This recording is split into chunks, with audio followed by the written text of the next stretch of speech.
Olá, caros irmãos e caras irmãs, sejam muito bem-vindos. Hoje realizaremos um estudo em cima da obra Pão Nosso, de autoria espiritual de Emmanuel, psicografia de Chico Xavier. E hoje nós estaremos encarregados de realizar o estudo do capítulo 151, Ninguém se retira. Nessa obra, cada capítulo, Emmanuel inicia selecionando um trecho de alguma passagem do Evangelho para então fazer as suas considerações, as suas reflexões. E para esse capítulo em particular, ele escolheu o Evangelho de João, no capítulo 6, versículo 68, que diz o seguinte: Respondeu-lhe Simão Pedro: Senhor, para quem iremos nós? Tu tens as palavras da vida eterna. Então, esse foi o versículo. Eu acho interessante, sempre que possível, nós pegarmos um exemplo um pouco maior do versículo escolhido, só para entender exatamente aonde se encaixa esse trecho que João narrou e que foi escolhido por Emmanuel. Então, eu utilizei o livro Novo Testamento Interlinear, que é uma tradução direta do grego-português, e vamos então ver como fica do versículo 66, um pouquinho antes, até o versículo 69, que aí a gente tem a fala completa. Então nós temos o seguinte: Por causa disso, muitos de seus discípulos tornaram para trás e não mais andavam com ele. Disse, pois, Jesus aos 12: Será que também vós quereis ir embora? Respondeu-lhe Simão Pedro: Senhor, para quem iremos? Tu tens as palavras da vida eterna, e nós cremos e sabemos que tu és o Santo de Deus. Então, ampliando um pouquinho, fica mais fácil entender exatamente aonde essa frase de Simão Pedro se encaixa. Porque Jesus vinha pregando e muitos que o ouviam tinham dificuldades de compreender o que ele dizia, alguns inclusive sequer acreditavam nas suas palavras e o questionavam, e questionavam o que Jesus dizia entre si, e eles foram se afastando, né? Muitos dos que começaram a acompanhar Jesus no início das suas pregações, por essa dificuldade de compreensão, falta de maturidade espiritual, não conseguiam compreender exatamente qual era o sentido das palavras de Jesus e iam deixando de segui-lo, né? Então que Jesus, sabendo de tudo o que acontecia, pergunta ao seu grupo de apóstolos mais próximos, né, os 12, se eles também pretendiam ir embora, assim como os outros, né? E aí então, quando Simão Pedro dá essa brilhante resposta. Então, é em cima desse contexto que Emmanuel faz uma reflexão sobre essa passagem. Vamos acompanhar o que ele diz. À medida que o mestre revelava novas características de sua doutrina de amor, os seguidores, então numerosos, penetravam mais vastos círculos no domínio da responsabilidade. Muitos deles, em razão disso, receosos do dever que lhes caberia, afastaram-se, discretos, do cenáculo acolhedor de Cafarnaum. O Cristo, entretanto, consciente das obrigações de ordem divina, longe de violar os princípios da liberdade, reuniu a pequena assembleia que restava e interrogou aos discípulos: Também vós quereis retirar-vos? Foi nessa circunstância que Pedro emitiu a resposta sábia, para sempre gravada no edifício cristão. Realmente, quem começa o serviço de espiritualidade superior com Jesus, jamais sentirá emoções idênticas à distância dele. A sublime experiência, por vezes, pode ser interrompida, mas nunca aniquilada. Compelido em várias ocasiões por impositivos da zona física, o companheiro do Evangelho sofrerá acidentes espirituais, submetendo-se a ligeiro estacionamento. Contudo, não perderá definitivamente o caminho. Quem comunga efetivamente no banquete da revelação cristã, em tempo algum olvidará o mestre amoroso que lhe endereçou o convite. Por esse motivo, Simão Pedro perguntou com muita propriedade: Senhor, para quem iremos nós? É que o mundo permanece repleto de filósofos, cientistas e reformadores de toda espécie, sem dúvida respeitáveis pelas concepções humanas avançadas de que se fazem pregoeiros.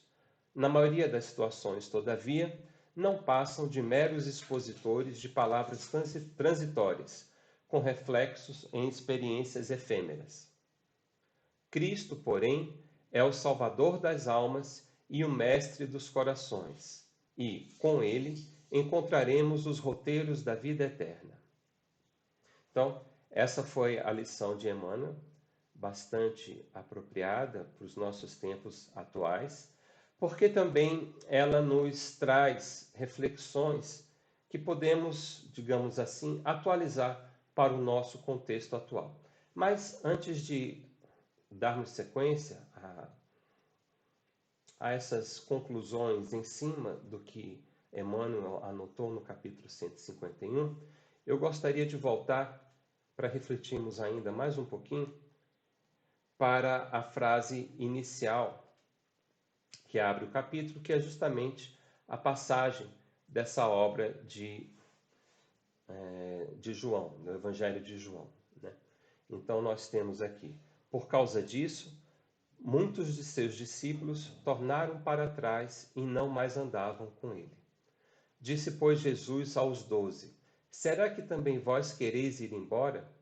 Respondeu-lhe Simão Pedro, Senhor, para quem iremos? Tu tens as palavras da vida eterna, e nós cremos e sabemos que tu és o Santo de Deus. E aqui a gente faz algumas... É necessário que façamos alguma autoanálise, ou talvez trazer isso para os nossos tempos mais atuais, para facilitar o entendimento. Então, nós temos aqui Simão dizendo no finalzinho que as palavras de Jesus, né, o seu evangelho, são palavras da vida eterna, né, de vida eterna.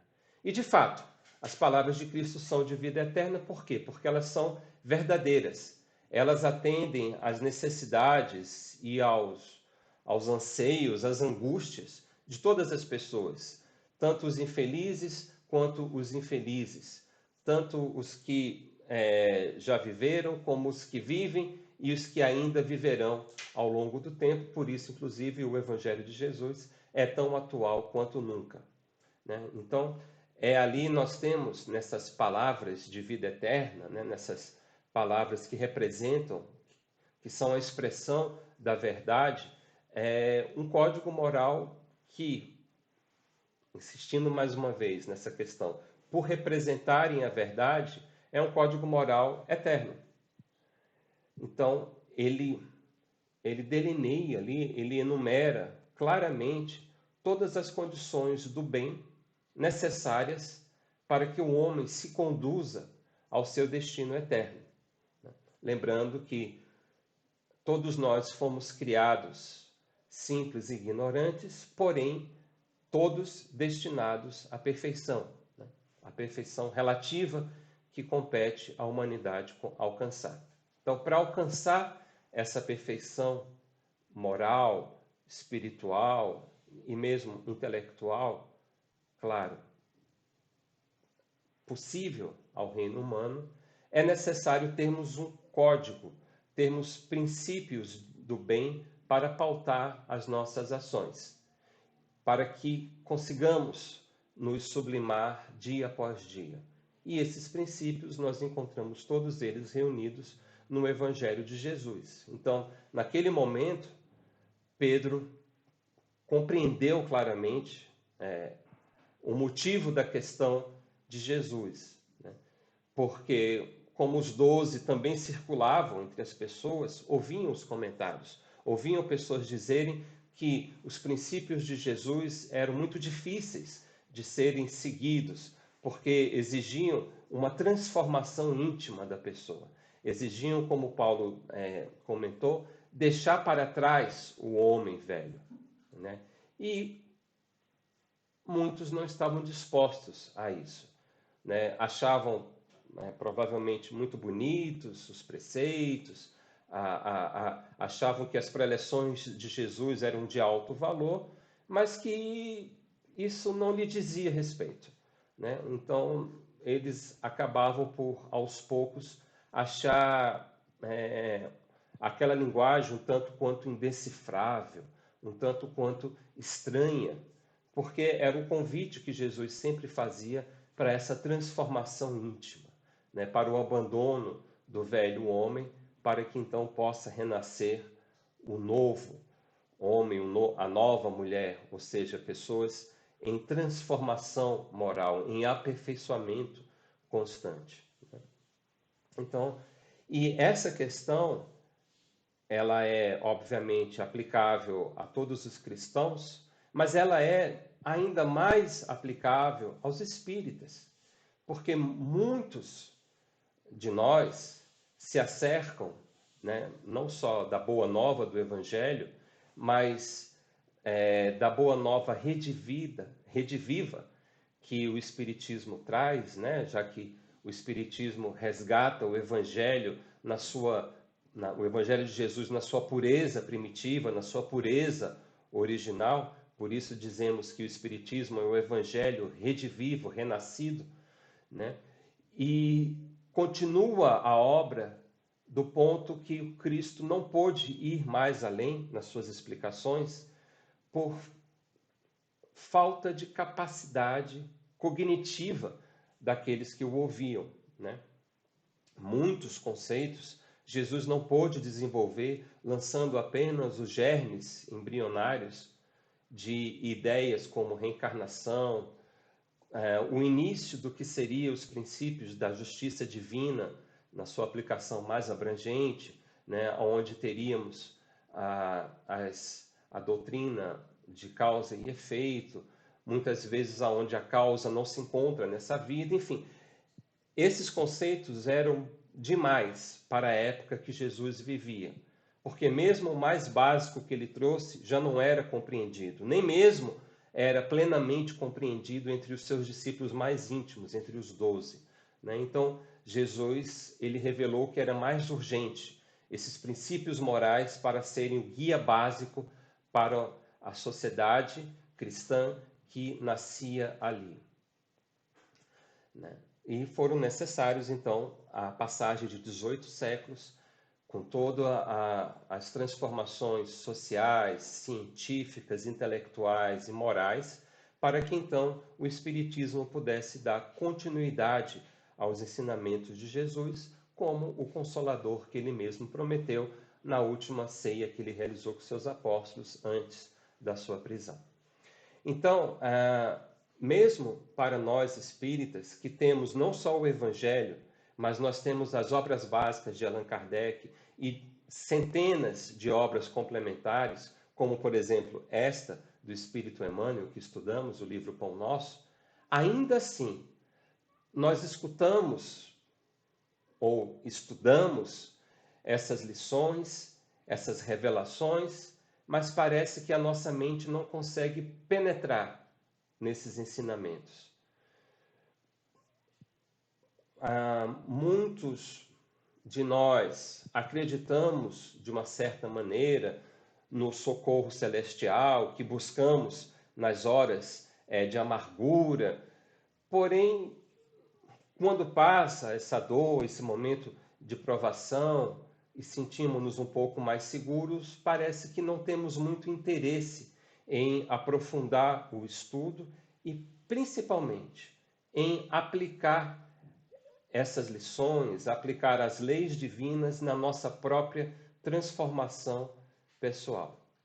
Estamos muitas vezes mais preocupados com as condições materiais da existência, em termos melhores condições financeiras, em termos posse de bens, em nos dedicarmos aos afazeres relacionados ao trabalho, à vivência doméstica, familiar e assim por diante, né? E esquecemos ou vamos deixando em segundo plano, em terceiro plano, essa necessidade urgente da nossa transformação interior, porque afinal, né, ela é justamente o motivo que nos trouxe a essa existência.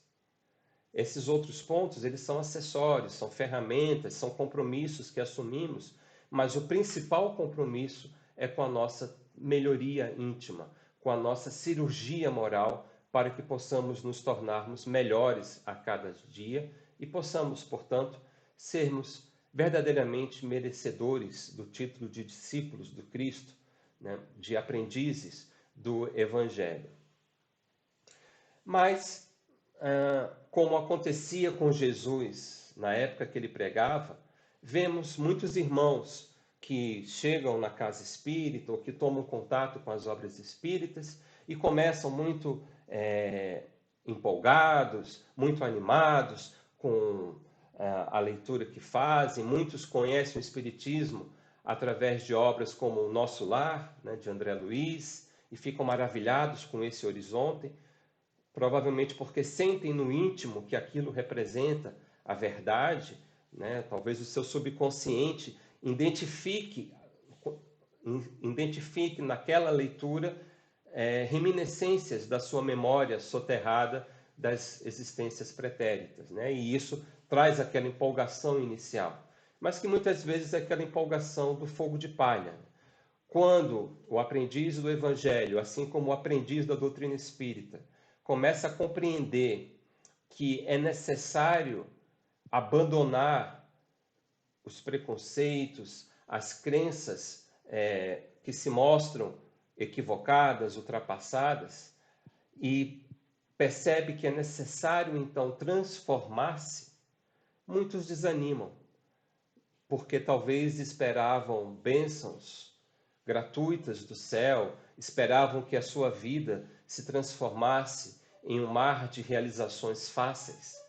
E quando, na verdade, percebem que a luta continua e que a doutrina espírita, assim como o Evangelho, são norteadores da nossa conduta, mas não são transformadores mágicos da nossa situação atual, desanimamos, porque muitos gostariam de ter o acesso fácil aos tesouros celestiais. Eu lembro sempre de uma letra, nessas horas quando esse assunto vem em tona, eu sempre me recordo de uma letra de uma banda brasileira que fez sucesso nos anos 80, que era que tratava, né, enfim, a letra era com outro contexto, mas dá para a gente adaptar para o nosso. Eles diziam que eu não queria falar, mas agora eu vou dizer. Todo mundo quer ir para o céu, mas ninguém quer morrer. Né? Até uma frase pode ser um pouco pueril, mas se a gente olhar nesse contexto que nós estamos comentando agora, faz todo sentido. Então, na época de Jesus, como agora, as pessoas querem ir para o céu. As pessoas querem fruir das delícias, querem, aqueles que sonham com a mediunidade, querem receber mensagens apenas dos espíritos mais luminosos. Aqueles que operam, que se identificam com os atendimentos fraternos, querem ser capazes de, com algumas palavras que vieram inspiradas do alto, arrebatar multidões e assim por diante. Todos nós queremos ir para o céu, mas poucos estão dispostos ao sacrifício de ter que morrer, de ter que deixar para trás essa bagagem toda de equívocos acumulados ao longo de inúmeras e inúmeras encarnações. Queremos fruir do paraíso, mas não queremos mudar uma só vírgula no nosso comportamento, nas nossas ideias, no nosso modo de ser e de pensar. Então, realmente, fica uma coisa descasada, fica algo que não vai acontecer. Então, para que possamos verdadeiramente ir além e ir ao encontro do Cristo, realizar em nós essa transformação, nós precisamos sair do campo do conhecimento teórico e trazer o que foi aprendido como tendo implicações na nossa vida, que venhamos a assumir compromissos de transformação, de melhoria íntima, de reforma interior. Então, esses pontos são necessários. É fundamental, assim como era para os discípulos de Jesus daquela época, continua sendo para nós, discípulos de Jesus, iluminados, melhor esclarecidos pela revelação da doutrina espírita, faz-se necessário perseverar no desenvolvimento, na construção, no aprimoramento desse senso moral, para que a melhoria espiritual, para que esse progresso espiritual, de fato, se realize em nós, através de ações efetivas que temos que tomar diariamente, porque não basta apenas conhecer. Na verdade, Jesus já alertava que a quem muito for dado, muito será pedido. Se talvez antes, no passado, nos séculos das trevas, podíamos alegar ignorância como pretexto para a nossa estagnação espiritual, isso hoje já não é mais possível. Não só todos nós temos acesso aos evangelhos escritos ou traduzidos para a nossa língua, lembrando que isso é uma conquista recente que devemos ao grande missionário Martim Lutero, que a partir daí começou esse processo de tornar os textos sagrados, os evangelhos, acessíveis à língua corrente de cada povo, mas nós temos ainda a doutrina espírita para jogar luz sobre essas passagens que dependiam do contexto histórico, do contexto social, e muitas vezes eram propositadamente envoltas em certos mistérios por Jesus, para facilitar a compreensão do povo de então. Nós temos isso tudo agora esclarecido para nós. Então, se somos, a princípio, atingidos pelo entusiasmo, que ele não seja passageiro, mas que ele se mantenha vivo em nós através de decisões que nós tomamos como consequências da aplicação do nosso bom senso diante de todo esse conhecimento adquirido. Porque isso, de fato, é a fé raciocinada que Kardec enumera como ponto principal para a nossa conquista interior, para a nossa revolução espiritual. Então, se nós acreditamos no Cristo, indiscutivelmente é necessário refletir sobre o Cristo. É imprescindível saber agir de acordo com os postulados que ele nos deixou, de acordo com a sua palavra, como a gente tem, né, mais uma vez aqui, é necessário que nós compreendamos o que significa exatamente essas palavras da vida eterna.